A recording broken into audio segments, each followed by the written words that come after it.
Hi everyone and welcome to another episode of The Boat Show. My name is Mac and today we're coming from Spinnaker Sound Marina near the beautiful Bribie Island. And I'm here with Jason from Boa Boat Hire and he's going to take us through some of the paces of the service that he provides. So what are we going to do today, Jace? Oh, it's a little bit windy today to be heading over to Tangalooma, so we'll get the boat on the water and head out up to Plumstone Passage and cut out through Pacific Harbour, have a look at the marina and the canals and some of the houses. Beautiful. And we'll take the viewers through some tips with launching and retrieval? Yeah, we can do that on the way when we put the boat in the water. Beautiful. All right, well, that's enough from us. Let's get this show on the water. Let's go, Jason.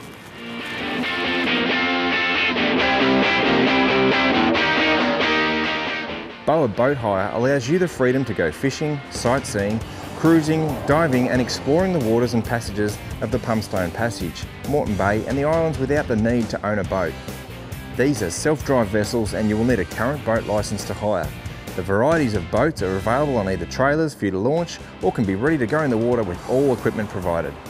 Bribie Island can probably boast some of the safest swimming beaches in Queensland with miles of white sand, protection from large surf by Moreton Island and North Stradbroke Island and plenty of great spots to take your mates or the family for a great day out on the water.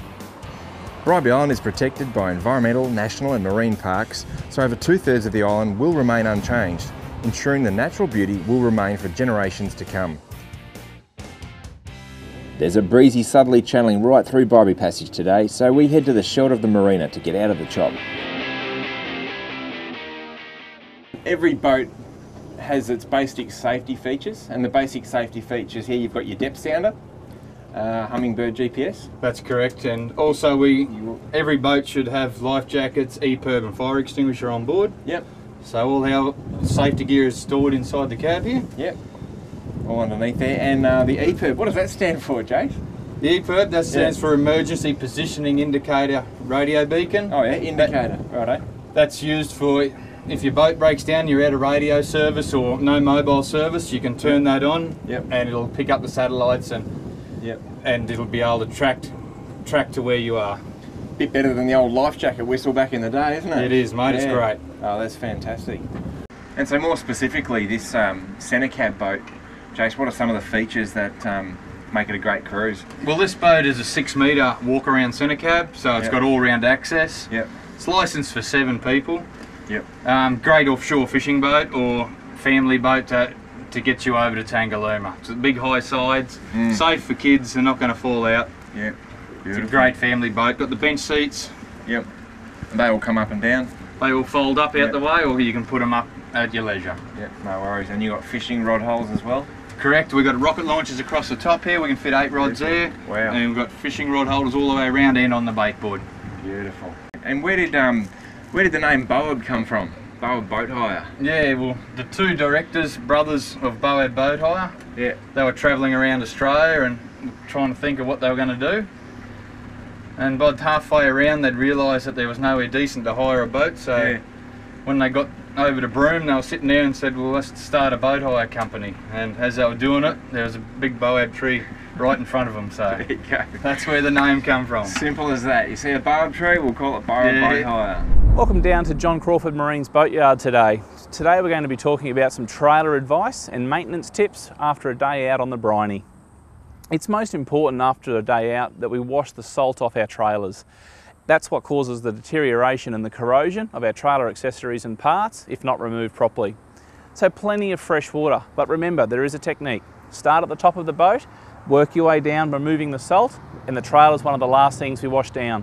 But do the inside of the frame and the outside of the frame, making sure you're comfortable and confident that all of that salt's been taken away. Once the trailer's dry and the boat's been chamoised down, I personally recommend using a can of WD or CRC or the like and running over the bolts and the nuts and all of the little parts on the trailer frame just to put a little protective coat of oil over them, and it just protects them from oxidisation, obviously, which leads to rust. One of the other important things to remember with your trailer maintenance is your trailer lights. The Department of Transport just loves seeing a trailer with no lights on the back. Get one of your colleagues, friends or partners to sit in the driver's seat of the car and work your way through the lights, checking brakes, indicators and park lights. Standing at the rear of the boat, once connected to the car, you can actually then see which ones are working or not. 9 times out of 10, it's just a simple little bit of corrosion on the light bulb. One of the other parts with trailer boat maintenance is making sure your tie-down strap is nice and solid and secure. It's law on Queensland roads to have your load secured. So that means the safety chain at the front of the trailer and a tie-down strap over the rear of the boat. So you want to make sure the operation of that mechanism is working well. And again, after a bit of use, a little bit of CRC on it just helps to keep those moving parts lubricated. Well, I hope these few tips will certainly help preserve the life of your trailer. I look forward to seeing you next week on the boat show for some more maintenance tips and advice. See you then. Hey guys, how's it going? I'm Mattia from Eves on the River. I'm just doing a cooking segment for you guys today. I've got some beautiful fresh tuna here that's caught off the coast of Mooloolaba. I have some lovely fresh scallops here from Hervey Bay. Some nice fresh corn, fresh herbs, so on and so forth. So what I'm going to make for you guys today is tuna tartare, all prepared cold. Very easy to do, very simple. All the ingredients I've got here are local. You can pretty much get from anywhere. Yeah, all right, let's get started. So first thing you want to do, take your tuna loin and just trim it up into some nice pieces. Just bear in mind that tuna's fairly rich, so you don't want to have a whole heap of tuna on your plate or eat too much at once, because it's very heavy and very filling. Nice flavour, but again, very, very rich. So dice your tuna up. So you want to dice your tuna up about so big, yeah? Fairly small, nice little chunks. If it's too big, it's going to be too hard to eat. All right, now we're going to add some fresh red chilli to it. With your chilies, little trick, if you roll it around in your hands like that, you'll get all the seeds coming out, as you can see right here. Now the seeds are the hottest part of the chili, so take them out for this dish, otherwise it's going to be, unless you like really, really, really hot food, it's going to be way too hot to eat. So with your chili, you want to dice it up real fine. Now these are golden shallots, peeled golden shallots, nice flavour, a little bit sweeter than an onion, similar to a purple onion or a Spanish onion. Same again with this, you want to dice it up.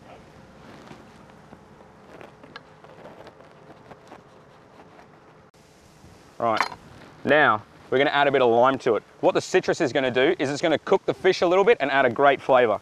So trick with any citrus that you use, just a little trick, if you roll it out first, press down and roll it out, you're going to bruise the inside of the citrus and you're going to yield a lot more juice out of it, so you're going to get a lot more. Same as if your citrus is warm, you're going to get a lot more flavour too. So just squeeze in fresh lime. And then some nice fresh dill.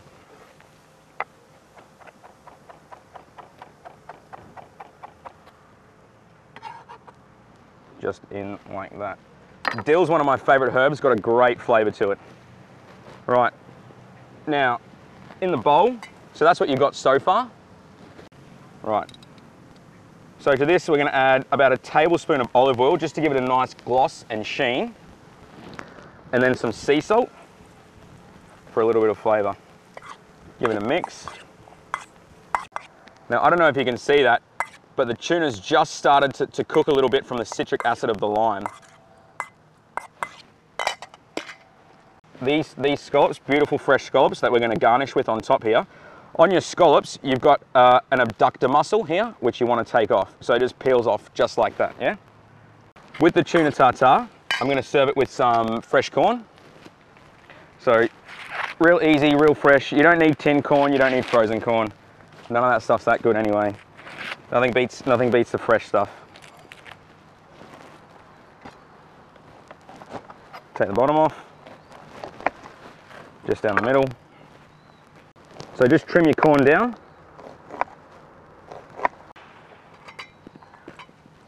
A little bit more olive oil on this, just to give it a bit of gloss. A little bit of sea salt.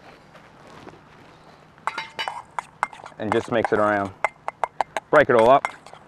Again, nothing beats fresh corn. You don't have to cook it, you don't have to do anything to it, just season it. That's pretty much it. All right guys, now that we've got the tuna ready to go, we'll finish this after we get back from our commercial break. Well folks, it's time to test your boating knowledge with a little bit of an ad break quiz. What is the blood alcohol limit for a skipper of a boat? We'll find out after the break.